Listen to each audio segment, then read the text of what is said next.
Friends, welcome to non classes. अब discuss कर रहे थे क्लास 12th का चैप्टर 3 मैट्रिसेस के बारे में, जिसकी एक्सरसाइज 3.2 अपन कंप्लीट कर ली थी। इस वीडियो में अपन डिस्कस करेंगे एक्सरसाइज 3.3 का इंट्रोडक्शन। तो सबसे फर्स्ट हेडिंग आपकी है ट्रांसपोज ऑफ ए मैट्रिक्स, आयु का परिवर्तन। हिंदी में क्या कहते हैं? आयु का परिवर्तन। ठीक है, तो देखिए सपोज करते हैं। सबसे पहले तो मैं एग्जाम्पल लेता हूं। यहाँ पे एग्जाम्पल से बेटर समझ में आएगा आपको। एग्जाम्पल ले लेता हूं कि मैं ए एक मैट्रिक्स है। ए क्या आपकी एक मैट्रिक्स है, किसी भी ऑर्डर की हो सकती है। तो 2 3 5 0 1 2 -2 3 और 5, ये एक मैट्रिक्स है। और किस ऑर्डर की है? 3x3 ऑर्डर की है। ठीक है, या फिर आप ऐसे ले लो। मान लीजिए ये मैं एक मैट्रिक्स ले लेता हूं 2x3 की, 2x3 की। आपको इस मैट्रिक्स का ट्रांसपोज करना है। तो ट्रांसपोज को रिप्रेजेंट करते हैं अपन ए डैश से। किससे रिप्रेजेंट करते हैं? ए डैश से भी रिप्रेजेंट कर सकते हो और ए की पावर टी से भी रिप्रेजेंट कर सकते हो। ये दोनों क्या आपके इस मैट्रिक्स का ट्रांसपोज कहलाता है। तो यदि किसी मैट्रिक्स का मैं ट्रांसपोज करूंगा तो उस मैट्रिक्स की रो को कॉलम में चेंज कर दीजिए और कॉलम को रो में चेंज कर दो। एक ही बात है, या तो रो को कॉलम में चेंज कर दो या फिर इस कॉलम को रो में चेंज कर दो। तो ए मैट्रिक्स का मैं ट्रांसपोज करूं तो मैट्रिक्स आपकी ये है 2 3 5 0 1 2। इसका ट्रांसपोज करना है, यानी डैश करना है मुझे। ठीक है, एनसीईआरटी में आपको डैश मिलेगा और अदर कोई बुक में आपको टी भी मिल सकता है, एक ही बात है। अब इस मैट्रिक्स का मैं ट्रांसपोज करूं तो ये जो पूरी रो है, कौन सी? ये वाली रो किस में चेंज हो जाएगी? इस कॉलम में चेंज। तो 2 × 3 5 और ये 0 1 और 2, ये लीजिए। अब देखो ये किस ऑर्डर की मैट्रिक्स मिली आपको? 3x3 की। तो यहां से भी आप डेफिनेशन निकाल सकते हो। यदि किसी मैट्रिक्स का मैं ट्रांसपोज कर दूं तो उस मैट्रिक्स का ऑर्डर क्या हो जाएगा? चेंज हो जाएगा। कि पहले क्या था? 2x3 था, अब क्या हो जाएगा? 3x2 आ जाएगा। ये क्या कहलाता है? किसी भी मैट्रिक्स का ट्रांसपोज कहलाता है। फिर नेक्स्ट हेडिंग अपन डिस्कस करेंगे properties of transpose of A matrix. तो इसी के अंदर मैं लिख देता हूं प्रॉपर्टी। प्रॉपर्टीज को हिंदी में कहते हैं गुणधर्म। ठीक है, ट्रांसपोज की क्या पढ़ेंगे अपन? गुणधर्म, यानी आयु का परिवर्त के गुणधर्म। तो फर्स्ट गुणधर्म आपका प्रॉपर्टी आएगी, यदि किसी ट्रांसपोज मैट्रिक्स का मैं ट्रांसपोज दोबारा कर दूं। देखो इस मैट्रिक्स ए का मैंने ट्रांसपोज किया, इसका आप अगेन ट्रांसपोज करोगे तो इसका ट्रांसपोज होगा, तो वापिस आपको क्या मिल जाएगा? ये ए ही मिल जाएगा।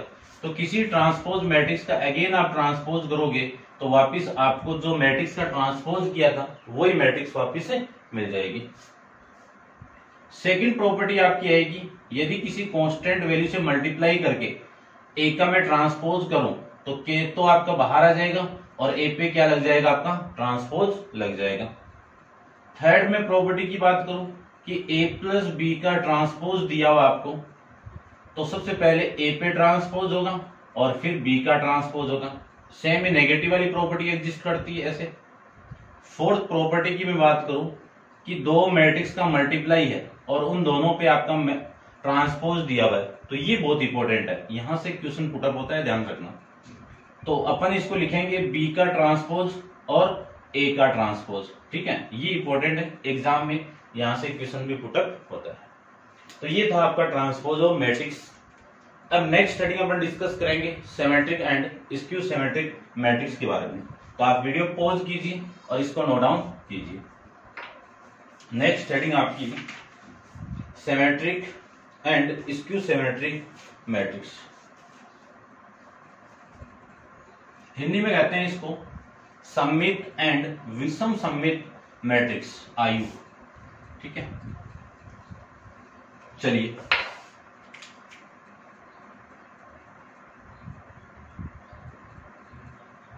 सिमेट्रिक मैट्रिक्स, हिंदी में कहेंगे इसको सममित आयु, इसके बारे में समझना है। यदि मैं किसी मैट्रिक्स का ट्रांसपोज कर दूं, यदि मैं किसी मैट्रिक्स का ट्रांसपोज कर दूं तो उस मैट्रिक्स में कोई चेंजेबल नहीं आए, वो कौन सी मैट्रिक्स कहलाती है आपकी? ट्रांसपोज मैट्रिक्स, सिमेट्रिक मैट्रिक्स कहलाती है।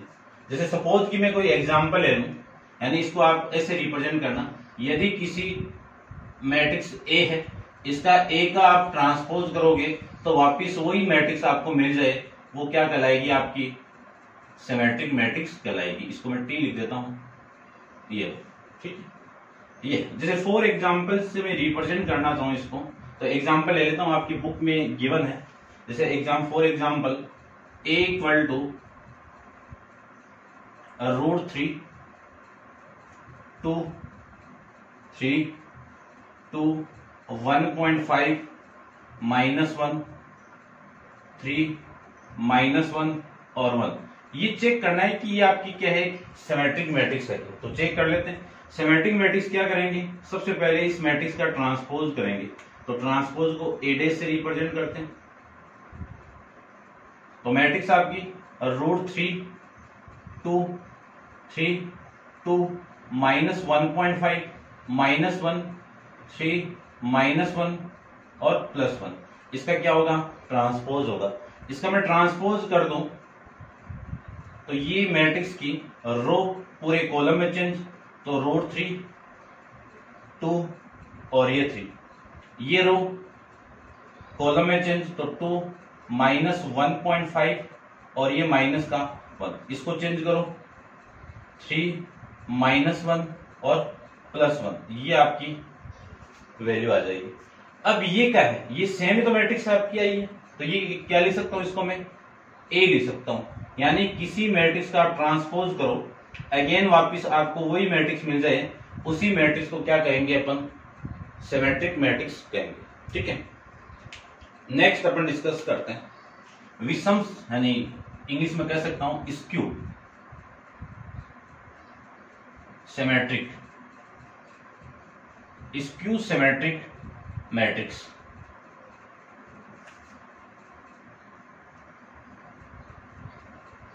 हिंदी में कह सकता हूं इसको विषम सममित आयु। यदि आप किसी मैट्रिक्स का ट्रांसपोज कर दो, तो जो मैट्रिक्स का ट्रांसपोज किया है उसके आगे नेगेटिव साइन आके वापिस आ जाए। जैसे फॉर एग्जांपल बाद में लेते हैं, इसको रिप्रेजेंट कैसे करेंगे? यदि आप किसी मैट्रिक्स का ट्रांसपोज कर दो तो ये किसकी इक्वल होगा? नेगेटिव ऑफ मैट्रिक्स ए की इक्वल होगा। ये आपको लाना है यहां से। तो देखो एक एग्जांपल लेता हूं मैं, एग्जांपल से आपको समझ में आएगा। आपकी बुक में गिवन एक एग्जांपल, उसी को मैं ले लेता हूं। ठीक है, डेफिनेशन आप समझ गए होंगे। फॉर एग्जांपल एक मैट्रिक्स आपको गिवन है, ये 0, ये E, F -e 0 g -f -g और 0। यानी स्क्यू सिमेट्रिक मैट्रिक्स को प्रूव करने के लिए एक डायगोनल मैट्रिक्स, यानी जो डायगोनल एलिमेंट है विकर्ण के सारे अवयव क्या होने चाहिए? उसके 0 होने चाहिए। ठीक है, इसका मुझे ट्रांसपोज करना है, तो ए का मैं ट्रांसपोज करूं, तो देखो यहां से ए का ट्रांसपोज करो, ये पूरी की पूरी रो कॉलम में चेंज, तो 0 ई और ये एफ। ठीक है, इसको मैं थोड़ा सा बड़ा लिख देता हूं, ये आपका एफ, फिर -e 0 और g, फिर माइनस का f -g, इस रो को कर रहे हैं अपन चेंज, ये आपका 0 लिख सकता हूं। अब इस पूरे मैट्रिक्स में से मैं माइनस को कॉमन निकाल दूं, तो अपन जानते हैं कि किसी भी मैट्रिक्स में से आप कॉमन निकालोगे तो वो हर एलिमेंट से क्या आएगा? कॉमन आएगा। तो यहां से मैं लिख सकता हूं कि मैट्रिक्स ए डेस, यहां से माइनस कॉमन निकालो तो वैल्यू देखो कितनी आएगी। यहां से 0 से कॉमन आएगा तो कितना आपका 0, इससे माइनस कॉमन आएगा तो +e, यहां से कॉमन आएगा तो +f, e से माइनस कॉमन आ रहा है तो कितना आएगा? -का e, यहां से कॉमन आएगा 0, माइनस जी से माइनस कॉमन आएगा तो प्लस जी, प्लस एफ से माइनस कॉमन आएगा माइनस एफ, जी से कॉमन आएगा तो प्लस माइनस का जी, और यहां से मैं कॉमन निकाल दूं तो ये 0, ये आपकी मैट्रिक्स यहां से मिल जाएगी। अब देखो ये तो हो गया आपका ए का ट्रांसपोज, और ये हो गया आपका माइनस, ठीक है, या फिर मैं यहां पे लिख देता हूं, देखो ध्यान से यहां पे लिख देता हूं, ए का ट्रांसपोज इक्वल टू, ये माइनस है, ये लीजिए माइनस, और ये वाली जो मैट्रिक्स है ये किसकी वैल्यू है, ये इधर देखो मैच करवा लीजिए आप, तो इसकी वैल्यू क्या आएगी, ए आएगा, यानी नेगेटिव साइन आ जाए तो वो कौन सी मैट्रिक्स कहलाएगी आपकी, ये आपकी स्क्यू सिमेट्रिक मैट्रिक्स कहलाएगी। ठीक है, इतना आपको इसमें पता होना चाहिए। क्वेश्चन आएगा बेस इन दोनों पे, तो आप ध्यान से देख लेना इसको। ठीक है, डिस्कस करते हैं इसके नेक्स्ट हेडिंग पे। तो नेक्स्ट हेडिंग आपकी क्या है, थ्योरम फर्स्ट है, तो आप इसको नोट डाउन कीजिए पहले और उसके बाद में डिस्कस कर लेते हैं। देखो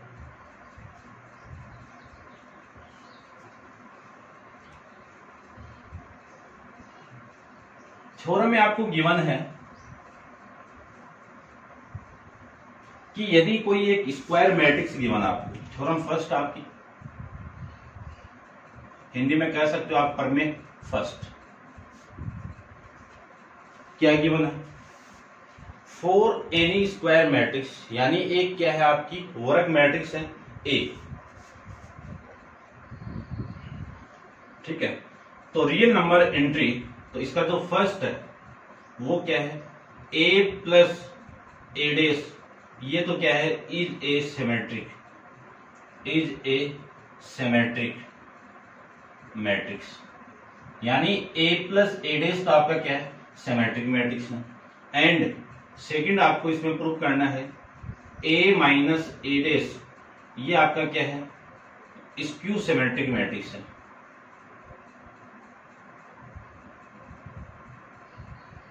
स्क्यू सिमेट्रिक मैट्रिक्स है। अब हिंदी मीडियम वाले समझ आओ, क्या लिख सकता हूं इसको कि एक क्या आपकी वर्ग मैट्रिक्स है, किस वैल्यू के लिए, वास्तविक संख्याओं के लिए, तब A plus A dash is a symmetric matrix और A minus A dash is a skew symmetric. Skew symmetric मतलब विषम सममित मैट्रिक्स है। ये आपको प्रूव करना है। ये ए क्या था आपका, एक स्क्वायर मैट्रिक्स थी, ए क्या आपकी एक स्क्वायर मैट्रिक्स थी। स्क्वायर मैट्रिक्स को हिंदी में कह सकता हूं मैं वर्ग मैट्रिक्स, वर्ग आयु। ठीक है, तो फर्स्ट को प्रूव करने के लिए सबसे पहले रिलेट कर लो, हिंदी में वाले आप लिख देना, माना P equal to A plus A dash. अब इसको अपन को प्रूव करना है कि ये क्या है, सममित मैट्रिक्स है। ये क्या आपकी सममित मैट्रिक्स है। चेक करते हैं सममित मैट्रिक्स की प्रॉपर्टी। अपन जानते हैं कि किसी भी मैट्रिक्स का ट्रांसपोज कर दो, वापिस जिसका किया था वही आ जाएगा, यही तो कहता है। तो क्या करना है, ये एक P क्या आपकी, इसकी वैल्यू तो है, इसको प्रूव करना है कि ये आपकी सिमेट्रिक मैट्रिक्स है क्या। तो चेक करते हैं अपन, तो इसी को कर दो, देखो इसका डेस करो, तो P का मैं डेस करूं तो इसका भी डेस होगा, A प्लस ए डेस इस पूरे पे डेस, ये तो होगा। दोनों तरफ मैंने क्या कर दिया, ट्रांसपोज कर दिया। तो ट्रांसपोज कर दूं तो अपन प्रॉपर्टी जानते हैं ट्रांसपोज की कि A प्लस बी का ट्रांसपोज होगा तो क्या होगा, पहले A पे ट्रांसपोज होगा और फिर B पे ट्रांसपोज होगा, ये तो कह रहा था। तो इसका मैं ट्रांसपोज कर दूं तो A का ट्रांसपोज होगा और फिर A डेस का अगेन ट्रांसपोज होगा। ठीक है, A का ट्रांसपोज A ट्रांसपोज और A का ट्रांसपोज होगा तो इसकी वैल्यू क्या होगी, A आएगी। डिस्कस किया था कि A का ट्रांसपोज कर दूं और उस पर अगेन ट्रांसपोज कर दूं तो A ही आ जाएगा। इसी को मैं क्या लिख सकता हूं, A प्लस A, ये लिख सकता हूं A प्लस A ट्रांसपोज। अब ये इक्वेशन नंबर फर्स्ट से इस पूरे की वैल्यू क्या आपकी P है, तो P डेस की वैल्यू P आ गई, तो मैं कह सकता हूं कि A प्लस ए डेस क्या आपकी सिमेट्रिक मैट्रिक्स है। क्या है आपकी सिमेट्रिक मैट्रिक्स है। ये लीजिए ए डेस, ए प्लस ए डेस क्या आपकी एक सममित आयु है। ऐसे आपको इसमें प्रूव करना है। तो आप वीडियो पॉज कीजिए ये फर्स्ट इसको नोट डाउन कीजिए और डिस्कस करते हैं इसके सेकंड पार्ट पे। तो देखिए सेकंड पार्ट,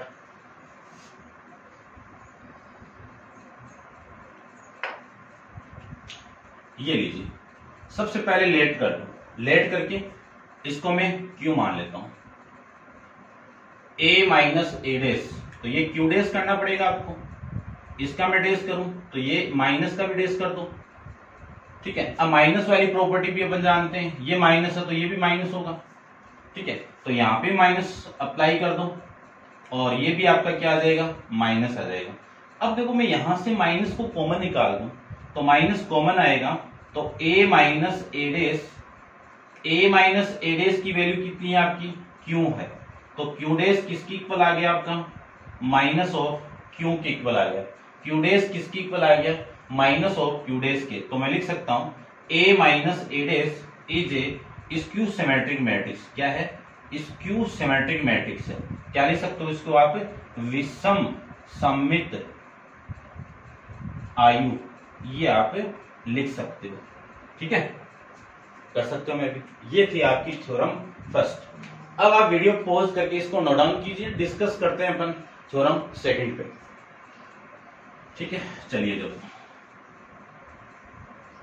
वही है आपकी एक स्क्वायर मैट्रिक्स है, इसी स्क्वायर मैट्रिक्स को आप सम की अकॉर्डिंग रिप्रेजेंट कर सकते हो, ठीक है ना। किसके रिप्रेजेंट कर सकते हो आप, सम के अकॉर्डिंग रिप्रेजेंट कर सकते हो। जैसे मैं लिख सकता हूं यहां पे एक को स्क्वायर मैट्रिक्स को आप symmetric matrix plus skew symmetric matrix के सम के रूप में इसको आप रिप्रेजेंट कर सकते हो। ये जो पोर्शन है इतना आपका क्या कहलाएगा, सिमेट्रिक मैट्रिक्स कहलाएगी ये, और ये जो पोर्शन है ये क्या कहलाएगा, skew symmetric matrix, skew symmetric matrix, ठीक है। अब जो थ्योरम के अंदर गिवन आपको वो क्या देखिए कि any square matrix can be express as the sum of symmetric and skew symmetric matrix, यानी किसी स्क्वायर मैट्रिक्स को आप सिमेट्रिक और स्क्यू सिमेट्रिक की एक्सप्रेशन यानी एक्सप्रेशन के रूप में आप रिप्रेजेंट इसको कर सकते हो, ठीक है, यानी इसके रूप में इसको दर्शा सकते हो। तो ये क्या आपकी ये क्वेश्चन आएगा डायरेक्ट, इसको आपको प्रूव करना पड़ेगा वहां पे, ठीक है। तो प्रूव करेंगे कैसे, सबसे पहले लेट कर लो, लेट क्या कर लो, इस पूरे पोर्शन को कि 1/2 a प्लस ए डेस, इसको मैं p मान लेता हूं, और 1/2 a माइनस ए डेस को मैं q मान लेता हूं। इसको क्या प्रूव कर दो आप, सिमेट्रिक प्रूव कर दो।